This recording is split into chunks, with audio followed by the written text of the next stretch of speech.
Presidente, há uma crença que eu considero equivocada a propósito da corrupção. E acho que nós precisamos requalificar isso nesse momento brasileiro. A corrupção é um crime violento, praticado por gente perigosa. É um equívoco supor que não seja assim. Corrupção mata.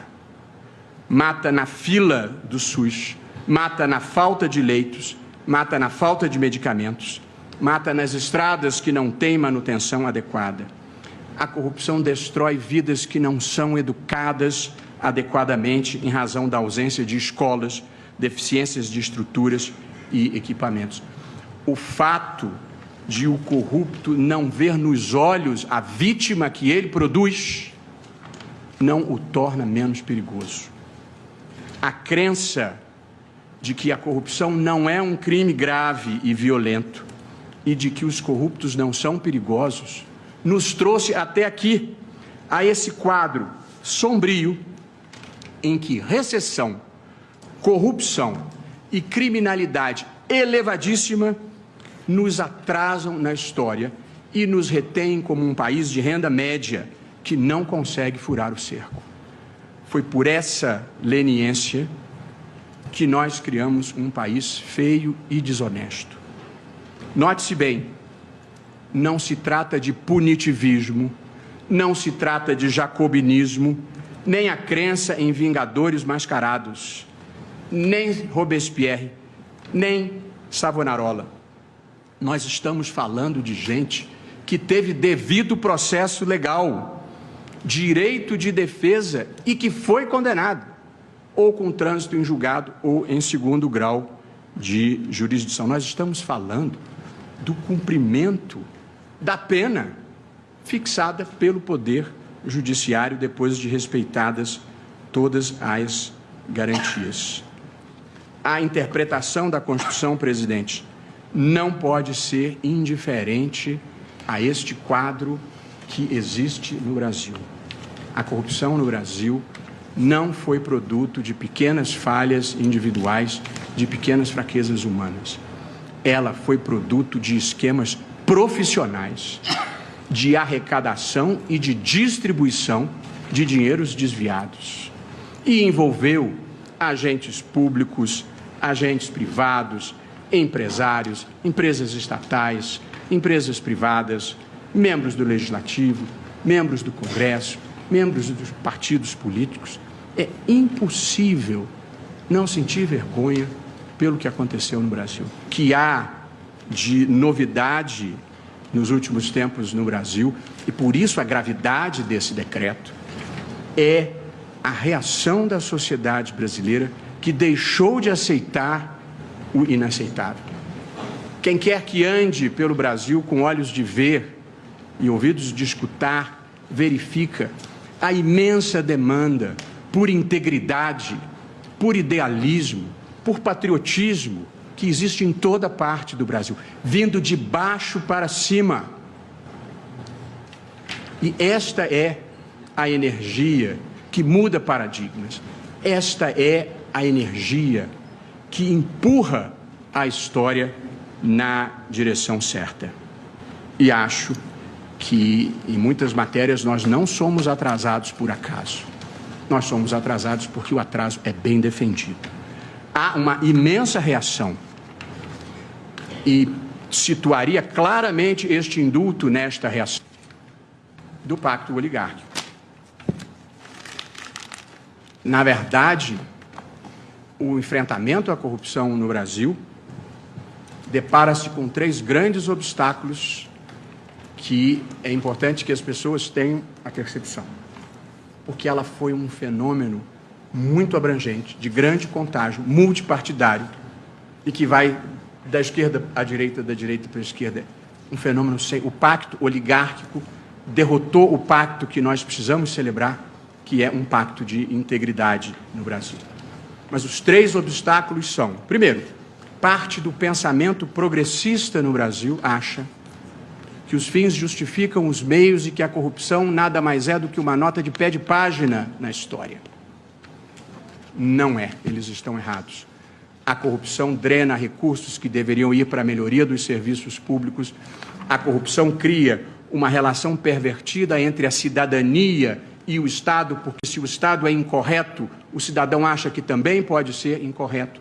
A corrupção cria um clima de desconfiança generalizada na sociedade, porque passa a ser legítimo passar os outros para trás.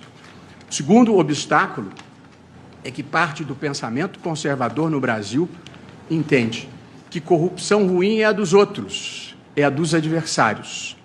Se for a daqueles que atendem aos meus interesses, ela não é tão grave assim. Se for a corrupção dos companheiros de pôquer, de salões ou de vernissagens. Também estão errados, porque a corrupção perpetua no poder as elites extrativistas que se apropriam do Estado e desviam para si ou para os seus a renda limitada que este Estado, sem instituições políticas e econômicas inclusivas, consegue gerar. E o terceiro obstáculo no enfrentamento da corrupção são os corruptos propriamente ditos. E aí existem dois lotes. O lote dos que não querem ser punidos pelos muitos malfeitos que fizeram ao longo de muitos anos, e é compreensível o sentimento, ninguém gosta de ser punido, é da condição humana, mas há um lote pior no Brasil. É o dos que não querem ficar honestos nem daqui para frente. E gostariam que tudo continuasse a ser como sempre foi. A fotografia do momento atual, presidente, não pode ser concluída sem um instantâneo da realidade brasileira hoje em matéria de corrupção. E este instantâneo, e eu vou mencionar fatos sem fazer nenhum juízo de valor, este instantâneo revela o seguinte: o presidente da República foi denunciado 2 vezes por corrupção passiva e obstrução de justiça e é investigado em 2 outros inquéritos por corrupção e lavagem de dinheiro.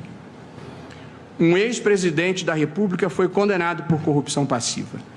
2 ex-chefes da Casa Civil foram condenados por corrupção, um por corrupção ativa e outro por corrupção passiva.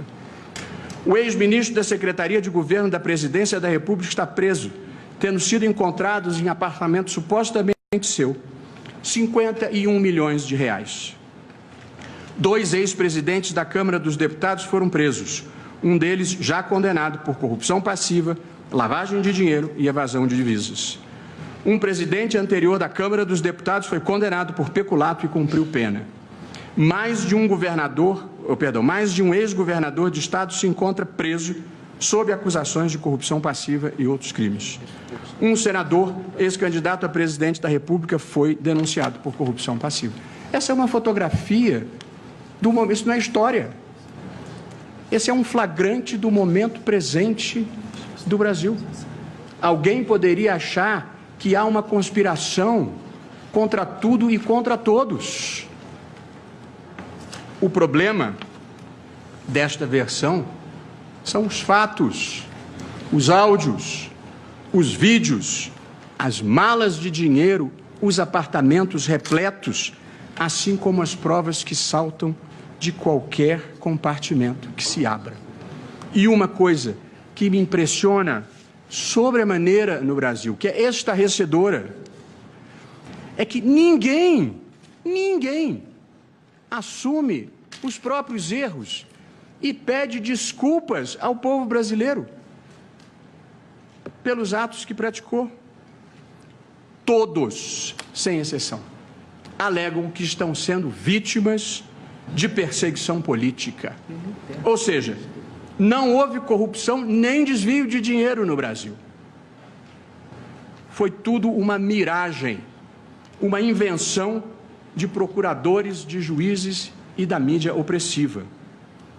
Uma razão para isso, além de uma elevada dose de cinismo, é que as coisas erradas foram naturalizadas de uma tal maneira que as pessoas perderam o senso crítico. E este decreto é um bom exemplo disso. E depois desse quadro que eu venho de narrar,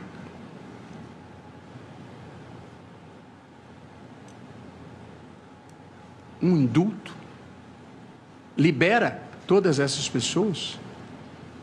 E o Supremo chancela isso? Que mensagem nós vamos passar para a sociedade brasileira? Que país nós estamos criando?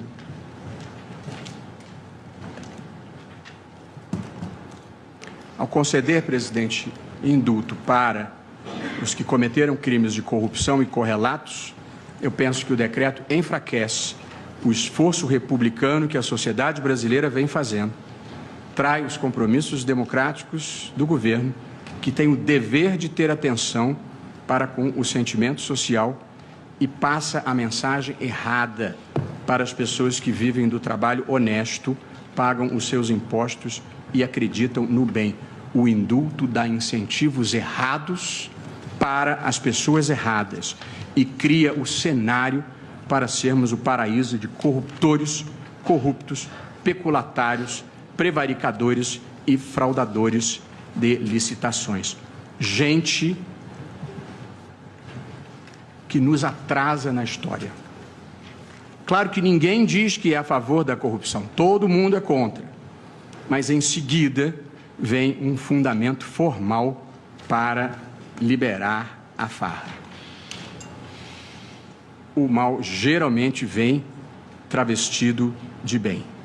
E quem tem olhos de ver e coração de sentir, sabe quem é quem, e cada um escolhe o lado da história em que deseja estar. Só não dá para querer estar dos dois lados da história ao mesmo tempo.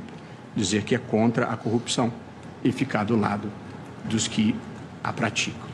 E, portanto, a ideia de que o presidente pode fazer o que quiser via decreto de indulto, eu acho que ela não se sustenta à luz de nenhum valor relevante inscrito na Constituição brasileira. Por isso, presidente, eu considero incompatível com princípios constitucionais da moralidade, da probidade administrativa, da finalidade pública da atuação governamental e com a proibição de vedação do excesso, a inclusão dos crimes de corrupção para beneficiar os seus autores no indulto.